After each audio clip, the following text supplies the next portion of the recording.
So many people think of us about the spray truck. We think, oh, that's mosquito control. Others, it's the yellow plane. Yeah. Which one of the biggest prices of that is not our ownership, that is a contractor. So, but that is the pilot. So who are we? We are in the area that was once known as Mosquito County. Back in the late 1800s. We're the first mosquito control district that was formed. We were formed 2 days before Indian River County. We are independent from the county, so that's kind of the common thing is, oh, you're the county. We are not. We are in the independent special taxing district. We show up on your tax roll as such. We have 3 elected officials who serve as our governing board, and we have about 36 full-time employees. And we focus on an integrated pest management program. So our Board of Commissioners, Matt Erpenbeck is our current chair, Janice Broda is our vice chair, and Anna Kirkland is our secretary-treasurer. Every year they rotate positions. So this is our vision. I'm not going to, I keep playing with the curtain, sorry, to read it to you, but we're looking at celebrating our history. Again, we celebrated, this is our 100th year.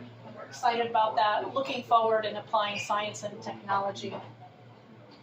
Our mission is to protect the community based and make sure we're doing innovative, science-based, fiscally responsible solutions to make it more livable that we can.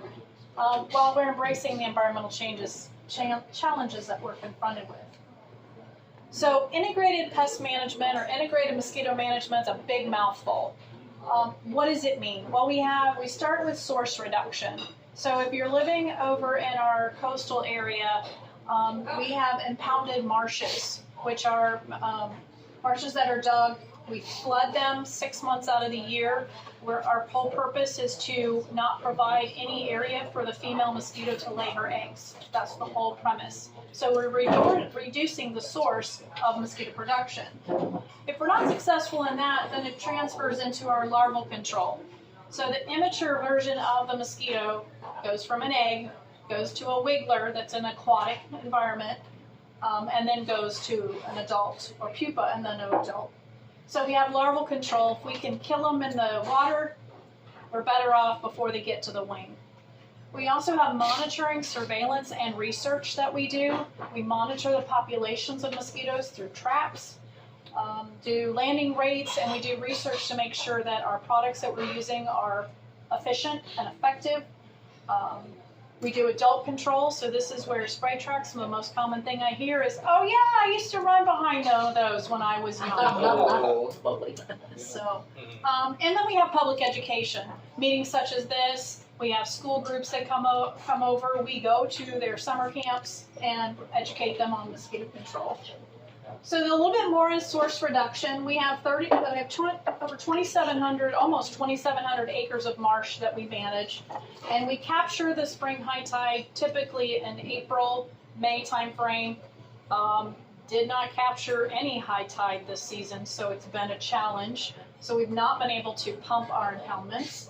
But typically, in a typical year, we will maintain a water level that basically covers water throughout the marsh. Again, we're trying to make sure that moist soil where the female will lay her eggs is covered.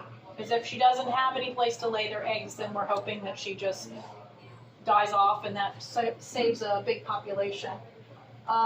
We would open the culverts back up in September and October, and then allow that marsh to fluctuate naturally with the Indian River Lagoon. So a typical salt marsh, we're not concerned with the low tide areas, because in these low tide areas you have other predators, you have fish and things that can feed on them. But this is that area that's exposed during the low tide, and it can be moist. So when that high tide comes up, it covers it. Once that soil is covered with the egg bank that we call it, all these eggs laying in here, they will emerge. The hotter it is outside, the faster they emerge. So they can go from an egg to an adult in about a week. So we have to be quick. If we find larvae, we have to react very quickly. So our larval inspection, I've got a video here. So we use these dippers. Those are all mosquito larvae. This is actually a video that was taken at near the inlet. These are, we have 2 marine inspectors. They actually go and treat on the spoil islands. And you think, why are you treating on the islands? Because these salt marsh mosquitoes can fly up to 25 miles. So they're hungry, they're looking for some blood. They don't find it on the island, they're coming inland. So we also have a domestic program where they're checking in storm drains. Any container of water can produce mosquitoes, even a capful, as small as that to large quantities. You all are pretty much familiar with the yellow plane, it seems like, since I got a lot of feedback from that. This is a microscope, more of what it looks like under magnification. And we're actually using some aero control, is either through the fixed wing, and we are using drones. They're excited. We just purchased our first drone that we will bring the drone services in-house. It allows us to get more precise. You got the fixed wing, which is the big plane. So if I had to treat this area of the table, I can't do that very well with the fixed wing. I'm gonna cover the whole room, but with the drone, I could hit that with a more precise treatment. We have a series of surveillance methods that we do. We can do ground aspiration, which basically looks like you're taking a vacuum cleaner and you're collecting the mosquitoes that are resting, because not all mosquitoes are going to be actively foraging for a blood meal, especially males. Males are only looking for nectar for their energy source, so they're not going to be feeding. Only the females will bite, because the females need the protein in the blood to be able to do their egg laying. Our most common one is a CDC light trap. So this is what we collect them in the trap. They're attracted to the dry ice, the CO2 that's coming off. We collect them. We have entomologists that under a microscope will determine and count by species what the mosquitoes are. We have over 80 species of mosquitoes in Florida. For those of you who probably don't hear that there's 80, 1 is just enough, right? Yeah, because we don't want this situation. This is one of our former employees who's no longer with us, unfortunately, but Alan Curtis, these were his legs. So his legs have become very famous for utilizing it. We also do chicken surveillance. So Heather is our chicken bleeder. She bleeds from the wing of the chicken every week. And what we're testing for, we send the blood, do a blood draw, send that blood to the laboratory at the Florida Department of Health laboratory in Tampa, and they're analyzing it for antibodies for West Nile, Eastern equine encephalitis, St. Louis encephalitis, and Highlands J.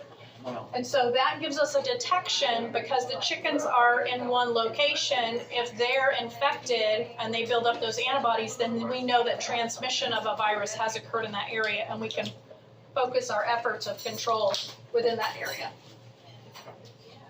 So research and testing, these are caged mosquitoes, so we can drive the truck through and simulate a control measure, and then count how many mosquitoes died. How did they die? Did they just get stunned? Did they come back?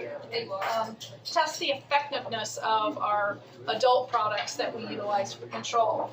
We also do larval testing. So is our products that we're using for the larvae effective in reducing populations and mortality?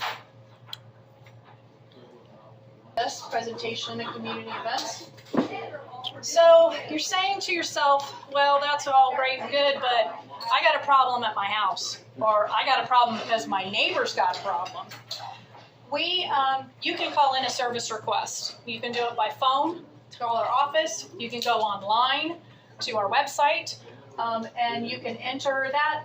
You can, because what we'll do is we'll send an inspector out. They'll go and look around your property or your neighbor's property and find sources where the mosquitoes are coming from, and then give you tips on how to reduce them.